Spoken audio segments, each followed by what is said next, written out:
اچھا، اب زبانی طور پر اگر ہم یہ کہیں کہ بھئی میں مولا علی کے علاوہ کسی کو مرشد نہیں مانتا، تو پہلی بات تو یہ ہے کہ کیا زبان سے کسی ہستی کو مرشد کہہ دیں تو وہ مرشد بن جائے گا؟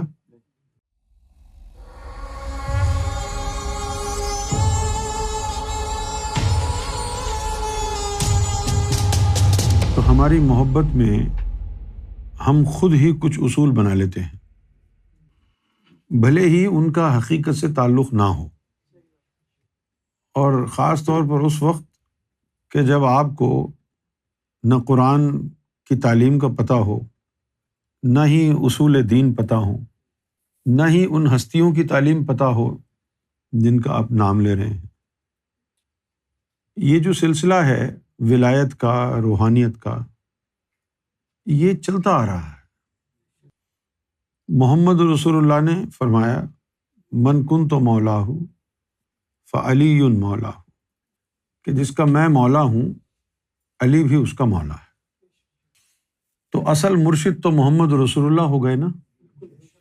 اگر وہیں پر اسٹاپ لگا لیتے، ولایت آگے نہ بڑھتی، تو پھر کیا کرتے؟ لیکن مولا علی تک ولایت پہنچی، پھر مولا علی نے باقی دنیا کو فیض دیا نا۔ زمانے گزرتے جاتے ہیں، اسی تعلیم کو، اسی نور کو اللہ تعالیٰ مختلف ہستیوں کے سینے میں منتقل کرتا جاتا ہے، تاکہ زمانہ گزرنے کے بعد آنے والی نسلوں کو بھی وہی فیض ہو سکے۔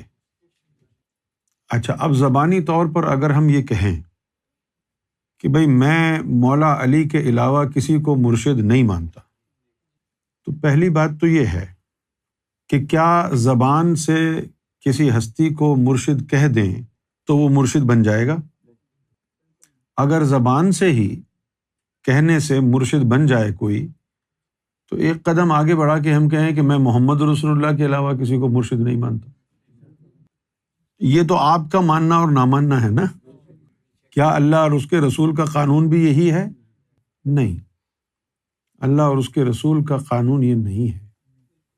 مولا علی سے یہ فیض مختلف سینوں سے ہوتا ہوا ہر زمانے میں، پوری دنیا میں یہ فیض چلتا آ رہا ہے، اور جو اس فیض سے مستفیض ہوا ہے وہ ولایت بھی پا گیا، ایمان بھی پا گیا، اپنا مقدر بھی چمکا گیا۔ اگر مولا علی کے علاوہ آپ کسی کو مرشد نہ مانیں گے تو پھر آپ نے امام حسین کا بھی انکار کر دیا، امام حسن کا بھی انکار کر دیا، باقی جتنے ائمہ اکرام آئے ہیں ان سب کا انکار آپ نے کر دیا۔ تو یہ تو کسی طور قابل قبول نہیں ہوگی نا بات۔ مرشد بننے کے لیے فیض کا حاصل کرنا اور بیعت کا ہونا ضروری ہے۔ میرے بھائی، جب آپ کی رسائی نہیں ہوگی مولا علی تک تو آپ کیسے بیعت کریں گے اور فیض کیسے حاصل کریں گے؟ اسی طرح بہت سے لوگ کہتے ہیں کہ لال شہباز قلندر ہمارے مرشد ہیں، ہم کسی کو نہیں مانتے۔ یہ جو دوسرا جملہ ہے کہ ہم کسی کو نہیں مانتے، یہ کفر نہیں ہے، کیونکہ اسلام نے تو ہمیں تمام انبیاء کو ماننے کا کہا ہے۔ آپ اپنی جہالت میں ایک بات کہہ کے کہیں کہ بس ہم اس کو مانتے ہیں اور کسی کو نہیں مانتے، تو آپ تو دائرہ اسلام سے ہی خارج ہو جائیں گے۔ ایسی باتیں نہ کہیں، ان باتوں میں کوئی حقیقت نہیں ہے، یہ آپ کے وہم کا، ذہن کا غبار ہے۔ ایک سلسلہ ولایت نکلا مولا علی کے سینہ مبارک سے، اور اس نے پوری دنیا کو اپنی لپیٹ میں لے لی۔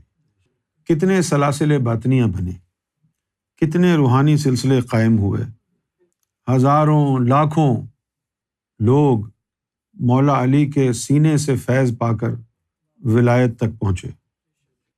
اب مشورہ یہ ہے آپ کے لیے کہ اگر آپ یہ سمجھتے ہیں کہ مولا علی کے علاوہ کسی کو مرشد نہیں بنانا، تو اس کے لیے آپ سب سے پہلے تو مولا علی تک رسائی حاصل کر لیں، کہ ان کی ذات تک رسائی حاصل ہو جائے۔ جب ان کی ذات تک رسائی حاصل ہوگی تبھی آپ کو ان کا فیض ہوگا نا۔ اب لا محالہ مولا علی کی ذات تک رسائی کے لیے پھر آپ کو کوئی نہ کوئی مرشد ڈھونڈنا ہے کہ وہ آپ کا سینہ پاک صاف کرے، نفس کو پاک کرے، قلب کو بیدار کرے، اور جب یہ نفس اور قلب آپ کے پاک طاہر ہو جائیں تو پھر وہ اپنی نظروں سے آپ کو مولا علی کے دربار تک پہنچا دے۔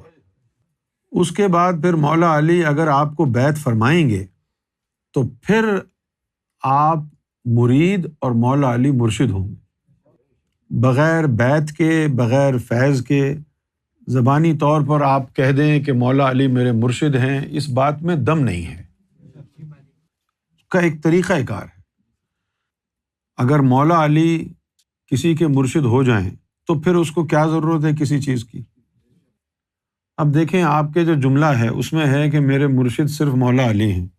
آپ مجھے بتائیں کہ مولا علی کیسے دکھیں گے مجھے؟ اب اگر کسی کا مرشد مولا علی ہو تو مولا علی کے علاوہ کسی اور کا محتاج ہوگا وہ بندہ؟ نہیں ہوگا نا۔